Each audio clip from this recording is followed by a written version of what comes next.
CHSL 2024 mains में एक मेरा स्टूडेंट 10 मिनट के अंदर 30 क्वेश्चन सॉल्व कर दिया और 30 के 30 सही। तो इसके पीछे का एक ही रीजन था कि वो फाउंडेशन क्लास के साथ साथ क्वेश्चन को दूसरे तरीके से भी लगाने सीखना पड़ेगा आपको।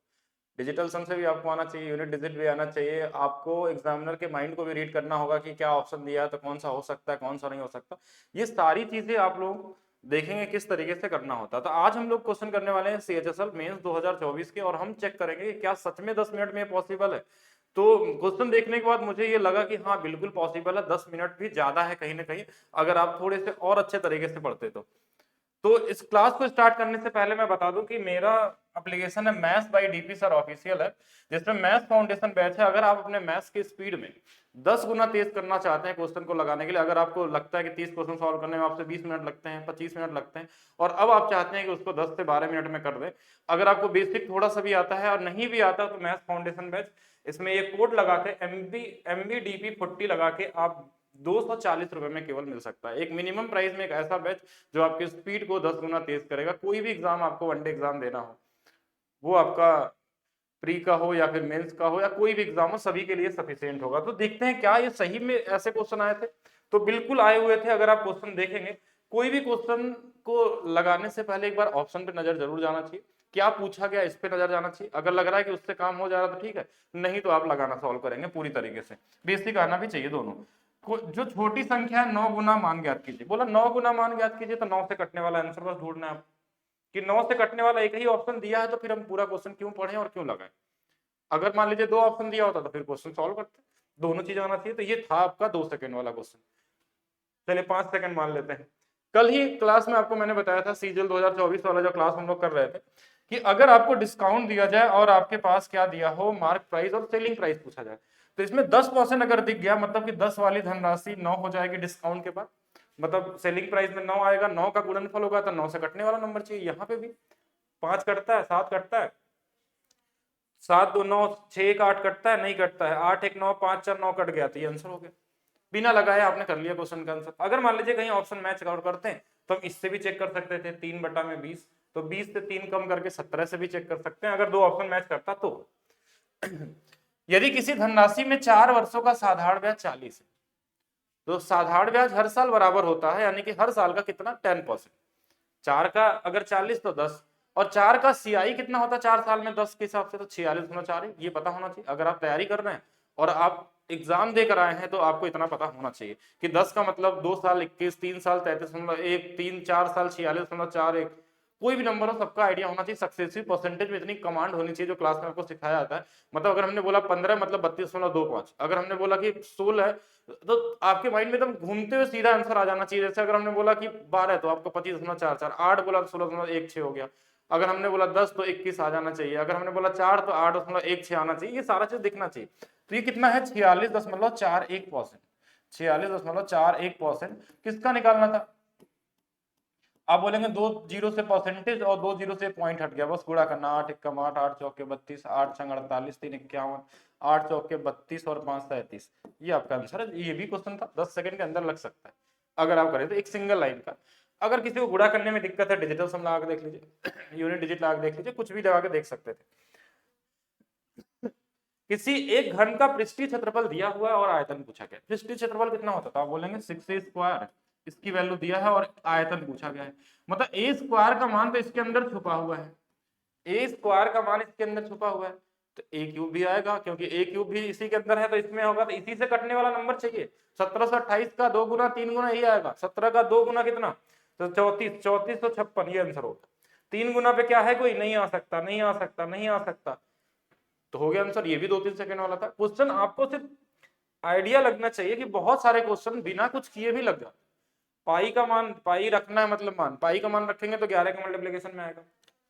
अगर एक ही ऑप्शन है तो हो गया आंसर, अगर 2 ऑप्शन हो गया तो सॉल्व करेंगे। और पाई नीचे में है तो गुणा होगा, और गुणा होगा तो कहाँ जाएगा, ऑप्शन में तो आएगा ही आएगा। एक पासा को 2 बार फेंका जाए, 3 बार फेंका जाए, 4 बार फेंका जाए, एक बार 1/6 पॉसिबिलिटी होगी, मान लीजिए 2 बार फेंका गया, 36 हो गया, मतलब नीचे में 6 आएगा। 6 आएगा तो 6 नीचे में है क्या, तो बोलेंगे नहीं है, तो किस में है, तो क्या है, क्या इसको लगाना चाहिए, नहीं लगाना चाहिए। मतलब आंसर तो लगाना चाहिए लेकिन एग्जाम में 22% का लाभ होके इतने में बेचा गया, सेलिंग प्राइस दिया। कॉमन क्वेश्चन, 22% को 11/50 मतलब 50 वाली वस्तु को हम 61 में बेच रहे हैं। 61 की वैल्यू दिया है, एक और लास्ट में 4, एक और 4 यानी कि 4 गुना लास्ट में आ गया, या तो 14 या तो 24 या तो 34, इस तरीके से नंबर होंगे। तो 14 गुना में 14 × 70, ये आंसर हो जाएगा। कितना टाइम, 2-3 सेकंड वाला था। अब बोलेंगे ये कैसे हो गया, तो इसको हम लिखते हैं 11/50। फ्रैक्शन तो आपको आना ही चाहिए, अगर यहाँ तक आप देख रहे हैं वीडियो, इस वीडियो को, तो फ्रैक्शन को तो आपको पहले से आइडिया होना चाहिए।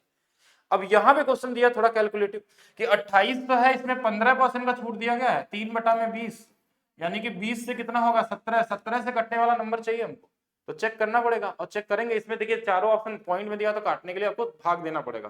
तो ये हो सकता है यहाँ पे 10 के समय 15 सेकंड भी लग जाए, तो बहुत मुश्किल नहीं। देखिए 17 कम 17, 3 बज गया 38 यानी कि 17 दूना 34, 4 बज गया 40, 17 दूना 6 बज गया 61, 51, 10, 17 6 102, कट गया, आंसर हो गया। बाकी ऐसा नहीं कि ये हो गया तो यही आंसर होगा, आपको चेक करना पड़ेगा।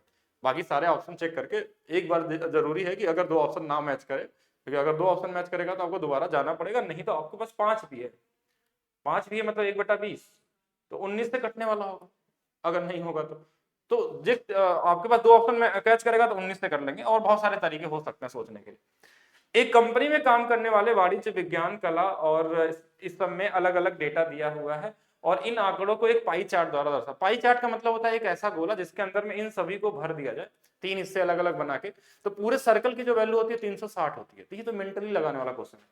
120, 180, 180 का 2 गुना 360, तो 40 वाणिज्य का पूछा था, 40 का 2 गुना 80, 2-3 सेकंड वाला क्वेश्चन था। अगर 120 की वैल्यू 360 दिया तो ये वैल्यू निकल गई हमारे पास। गोले की त्रिज्याओं का अनुपात दिया है, तो आयतन क्या हो जाता है, r³ यानी कि इसका क्यूब कर लेंगे 64, 125, ये भी 2 सेकंड वाला क्वेश्चन था। तो मुझे तो ऐसा देख के लग रहा है कि आपके जो CHSL मेंस 2024 में पूछे गए क्वेश्चन है वो 10 मिनट वाले ही थे। ठीक है, अगर आप 10 मिनट में लगाए थे तो ठीक है, अगर मान लीजिए 15 मिनट में भी लगाए, 20 में लगाए, अगर 30 सही लगा दिए तो भी सही है। ऐसा नहीं कि आपको 10 मिनट में ही लगाना उसको, लेकिन सही होने चाहिए 30। अगर आप कहीं क्वेश्चन में समय बचाएंगे तो कहीं आप टाइम दे सकते हैं। ये क्वेश्चन देखने में बड़ा लग रहा है लेकिन है आसान, क्योंकि यहाँ भी 22/7 करना है, यानी 11 की डिविजिबिलिटी रूल चेक करनी है। अच्छा, 11 की डिविजिबिलिटी रूल चेक करने के 2 तरीके होते हैं। एक अल्टरनेट नंबर निकालते हैं हम लोग, और बड़ा नंबर होता है तो हम 3-3 डिजिट का पेयर बनाते हैं और उसको डिफरेंस को निकाल के डिवाइड करते हैं 11 से। तो 3-3 डिजिट का देखते ही हमको ये वाला एहसास हो गया, 672, 672 क्यों 2 बार लिखा होगा, क्योंकि दोनों घटाएंगे 0, 11 से कट जाएगा, आंसर यही हो जाएगा। बाकी आप चाहे तो 3-3 डिजिट का इसको भी घटा सकते हैं, इसको भी घटा सकते हैं, जहां 3 डिजिट ना बने उसके पहले 0 लगा दीजिए और फिर उनको घटा के आप देख लीजिए। नहीं भी अगर छोटा नंबर है तो अल्टरनेट नंबर भी देख सकते हैं ना, जैसे 8-5 हमारे पास, हाँ 8-5 हमारे पास, ये हमारे पास 13 हो गया, ये 8-3 11, ये नहीं होगा। ऐसे अल्टरनेट नंबर से भी चेक कर सकते हैं, लेकिन साथ में अगर ये 3-3 डिजिट दिया तो उसको घटा के भी देख सकते हैं। तो ये भी क्वेश्चन आसानी था 2-3 सेकंड वाला, लेकिन बहुत सारे ऐसे लोग होंगे जो इसको पूरा फार्मूला किए होंगे, लगाए होंगे, सॉल्व किए होंगे, कौन बनाए होंगे, उसके ऊपर गोला रखे होंगे और सॉल्व करके फार्मूला कैलकुलेटिव होगा, दिया इसी लिए जाता है। तो हो गया क्वेश्चन, 2 सेकंड में देखेंगे, बस आपको सही तरीका पता होना चाहिए। 5% पे 6 साल का साधारण ब्याज। साधारण ब्याज क्या होता है, हर साल बराबर, हमने बोला एक ही फार्मूला होता है पूरे साधारण ब्याज। 5 गुणे 6 कितना, 30, 5 गुणे 6 कितना, 30%। 30% का मतलब 10 रुपया रहा होगा तो 13 हो गया होगा, तो 13 की वैल्यू 41, 60, 13 तिया 39, 13 दूना 26, तो 3200। इजी लेवल कॉमन क्वेश्चन, मतलब ये तो ऐसे ही लग जाते हैं 3-4 सेकंड, इसमें कोई ट्रिक लगाने की जरूरत नहीं है। अलजेब्रा का एक क्वेश्चन ऐसा आया था कि अब इसमें चाहे तो जेड और वाई की कोई वैल्यू पुट कर लें और ऑप्शन में भी रख लें, तो इसमें समय ज्यादा लगेगा, क्योंकि वैल्यू पुट करने में वैल्यू सॉल्व भी तो करना पड़ता है। तो ऐसे क्वेश्चनों में क्या करना, किसी एक का मान 0 बना लीजिए, जैसे हमने y का मान 0 बना लिया, z का 0 बना लिया। अगर z 0 बनाएंगे तो z खत्म हो गया हर जगह से, तो कितना बचेगा ये देखिएगा, 25 और 4 29, 29 इसमें भी है, 29 इसमें भी है, ये 2 ऑप्शन गलत हो गए। अब बोलेंगे दोनों में से सही किसको करें, तो इस बार y को 0 नहीं बनाए थे, इस बार हम क्या करते हैं कि इस z को छोड़ देते हैं, y को 0 बना लेते हैं। y 0 बना देंगे, देखिए y यहां से चला गया, यहां से चला गया, ये 5 का स्क्वायर 25 और ये वाला -25, ये दोनों कट जाएंगे, 2 का स्क्वायर 4, तो ये वाला प्लस में 4 आ रहा, माइनस में नहीं आ रहा। तो ये भी 3-4 सेकंड वाला क्वेश्चन था। ट्रिग्नोमेट्री हमेशा से आसान रही है, अगर क्वेश्चन देके सीधा आंसर पूछा जाए तो सिर्फ वैल्यू पुटिंग करना है। इसमें एक चीज का बस ध्यान देना होता है कि इनफाइनाइट ना बने आपका वैल्यू रखने पे, तो 45 रख लीजिए, क्योंकि सेक कोसेक है तो 45 रखेंगे। देखिए तो इसकी वैल्यू √2 में से, देखिए ये √2 -1 हो गया, यानी कि 2 - 1 हो गया, ये √2 -1 हो गया, ये √2 + 1 हो गया। इस तरीके से देखा जाए, देखिए 3 गुणे 1 गुणे में 1 और प्लस में 4 गुणे में 2 - 1 यानी कि 7 आ जाएगा। इजी था। कॉमन क्वेश्चन था, वैसे सारे क्वेश्चन ऐसे थे जो 10 सेकंड के अंदर बन सकते थे। आप चाहें तो ऐसे क्वेश्चनों को और इजी तरीके से कर सकते हैं। समलम चतुर्भुज, अच्छा इसमें दोनों भुजाएं दी हैं और मध्य बिंदुओं का हाथ, ये भी बहुत कॉमन है, बस इसका आधा करके जोड़ लेते हैं, 9 और 14 23। वैसे ये होता कैसे है, एक बार देख लेंगे इसको कि ये मध्य बिंदु अगर है, ये मध्य बिंदु है, अगर ये ए है, ये बी है, अगर ये x है तो x की value a plus b by 2 होती है, तो बस वही दोनों को जोड़ के आधा किया गया। इसमें एक केस और बनता है इस तरीके से कि अगर इनके डायगोनल को ऐसे मिला दिया जाए और डायगोनल के मिड पॉइंट को मिलाया जाए और ये x हो, ये a है, ये b है, तो ये डिफरेंस का आधा होता है। ये डिफरेंस का अगर ऐसा पूछ लिया जाए तो इसको तैयार पाएंगे।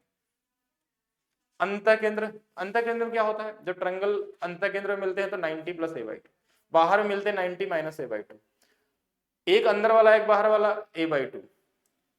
अगर परिकेंद्र होता है तो क्या होता है, डबल होता है। ऑर्थो सेंटर क्या होता है, 180 माइनस a होता है। तो यहाँ पे क्या है, 90 प्लस, और यहाँ p दिया है बीच में तो p बाई 2, इसकी वैल्यू दिया 116 है तो p की वैल्यू निकाल लेंगे, ये घट जाएगा 26 दूना 52। मतलब कॉमन क्वेश्चन था, अगर आपको ये चीज आती है तभी लगा पाएंगे, नहीं आती तो इसमें कुछ नहीं कर सकते। ठीक है, फिर से वैल्यू पुटिंग, साइन कॉस अगर सिर्फ दिख जाए तो आप 0 90 पे पुट कर सकते हैं। जैसे अगर हम 90 रखें तो ये वाला देखिए 1, ये वाला 0, ये वाला 0, ये वाला 1, ये वाला 0, ये वाला 1, ये वाला 1, तो 1 माइनस में 2 यानी कि -1। ठीक है, इजी था। और देख लेते हैं। अच्छा ये देखिए, ये क्वेश्चन तो देना ही नहीं चाहिए, क्वेश्चन ऐसे क्वेश्चन क्यों, नॉर्मली 10 11 लोगों का दिया, 10 का दिया, इनका गुणा भी कर सकते हैं, 660 माइनस में 590 कर लेंगे, 70 आ जाएगा, 70 ही आ रहा है।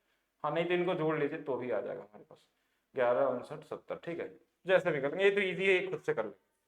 हाँ इस क्वेश्चन को देखते हैं क्या यहाँ पे कुछ बेहतर है। 2400 मीटर के दौड़ में हरि ने 60 सेकंड की बढ़त दी और फिर उससे 40 सेकंड से हरा दिया। तरुण ने 60 सेकंड का छूट भी दिया और 40 सेकंड से हरा दिया, मतलब 100 सेकंड पहले पहुंचा बस। और हरि की गति कितनी थी, 6 थी, तो 6 से अगर ये 24 को काटे तो ये 400 सेकंड, उससे 100 सेकंड पहले पहुंचा होगा, यानी उसका 300 सेकंड, 3 से 3 वाटे 24, 8 मीटर पर सेकंड। फिर से वही पुराना क्वेश्चन है, 11 59 69, मतलब इसमें क्या ही करेंगे, ये तो इजी वाले क्वेश्चन होते हैं। समान विकर्णों और समान सम्मुख भुजाओं वाला चतुर्भुज सदैव, समान विकर्ण किसमें किसमें होते हैं, तो आप बोलेंगे समान विकर्ण वर्ग में भी होता है, समान विकर्ण रेक्टेंगल में भी होता है, समान विकर्ण आइसोसेलेस ट्रापेजियम में भी होता है, जिसमें ये होता है। तो अगर ये समान विकर्ण इस सब में होता है, लेकिन साथ में क्या बोला, सम्मुख भुजाओं भी समान होनी चाहिए। सम्मुख भुजा मतलब आमने सामने की भुजा, देखिए इसमें भी बराबर होते हैं और इसमें भी होते हैं, इसमें भी होते हैं, इसमें भी होते हैं, तो ये दोनों आंसर हो सकते हैं, ये वाला में नहीं होता। ठीक है, तो ये दोनों आंसर हो सकते हैं, इन दोनों में से रेक्टेंगल दिया है, वैसे तो वर्ग भी होना चाहिए, तो ये सभी गलत होगा। तो यही क्वेश्चन था, एक कॉमन सा क्वेश्चन। अगर आप भी चाहते हैं अपने स्पीड को 10 गुना तेज करना तो डाउनलोड करिए maths by DP sir app और वहां पे पढ़िए मैथ्स फाउंडेशन बेस। अगर 2025 में आपका सीजीएल का किसी भी एग्जाम का टारगेट है, आपका सीएचएसएल का है या फिर आपका सीपीओ का है या फिर आपका सीजीएल प्री हो, मेंस हो, जो भी, आप मैथ्स फाउंडेशन उसके एग्जाम से हम लोग 1.5 महीना पहले तक इस कोर्स को कंप्लीट कर लेंगे। अभी दूसरा टॉपिक स्टार्ट हो गया, आपको स्टार्ट करना है पहले टॉपिक से, और उसमें बेसिक फाउंडेशन के साथ साथ आपको क्वेश्चन को ऑप्शन से लगाने का तरीका क्या हो सकता है, बड़े क्वेश्चनों में कैलकुलेटिव होगा तो उनको लगाने का क्या तरीका होता है, सभी चीजों का आपको अप्रोच सिखाए जाते हैं और एग्जाम में किस तरीके से करना है। और साथ में आप लोगों को अगर वीडियो अच्छी लगती है तो वीडियो को कमेंट करके बताइएगा, और साथ में आप वीडियो को लाइक भी कर सकते हैं, शेयर कर सकते हैं और चैनल को सब्सक्राइब भी कर सकते हैं। और मैं दिखा देता हूं आपको, maths by DP sir official है और इस पे है ये मैथ्स फाउंडेशन बैच। ये कोड लगाने पे आपको एक मिनिमम प्राइस में आपको मिल जाएगा। और मुझे ये वीडियो बनाने में लगभग 15 मिनट लग गए होंगे, मतलब 15 मिनट, तो अप्रोक्स मैंने आपको समझाने में कोशिश किया तो 15 मिनट लगे। अगर आप इसको सॉल्व करने के लिए खुद से अगर आपको सॉल्व करना होगा तो मे भी 10 मिनट में बस आसानी से आप कर सकते हैं ऐसे क्वेश्चनों को। हाँ, इसमें 4-5 क्वेश्चन ऐसे भी थे जिनमें आपको सॉल्व भी करना था, थोड़ा सा समय भी देना था। तो अगर आप कहीं क्वेश्चन को अगर मान लीजिए 5 मिनट में लगा लिए या 7 मिनट में बच गया आपके पास कुछ समय, तो उसमें थोड़ा सा समय दे भी सकते हैं। तो जो इजी है उसको तो आपको निकालना ही पड़ेगा इजी तरीके से, यानी कि अगर उसमें भी आप लगा के सॉल्व कर रहे हैं, अगर आप बेसिक अप्रोच लगा रहे हैं, आपको मैथ्स आने से सिलेक्शन है ही नहीं। अब मैथ्स आने, जिसको मैथ्स आता है वो सिलेक्शन का ऐसा कोई नहीं रूल नहीं कि आप मैथ्स आता है तो आप सिलेक्शन ले सकते हैं। आपको कितना तेज आता है लगाने, इस पे आपको सिलेक्शन आने वाले समय में होने वाला है। कौन सबसे पहले लगा सकता है, बड़े से बड़े क्वेश्चन हो या छोटे से छोटे क्वेश्चन हो, किस तरीके से लगा सकते हैं, क्या आपको डिजिटल सम आता है, क्या आपको यूनिट डिजिट से लगाने आता है, क्या आप एग्जामिनर के माइंड को रीड करके क्वेश्चन को हैक कर सकते हैं, किस तरीके से, सब चीज समझना पड़ेगा आपको, तब आप दूसरों से आगे रहेंगे और मेरिट लिस्ट में आप एक अच्छा पोजीशन ला सकते हैं। तो मिलते हैं नेक्स्ट वीडियो में, अभी के लिए रखते हैं, सिर्फ इतना ही।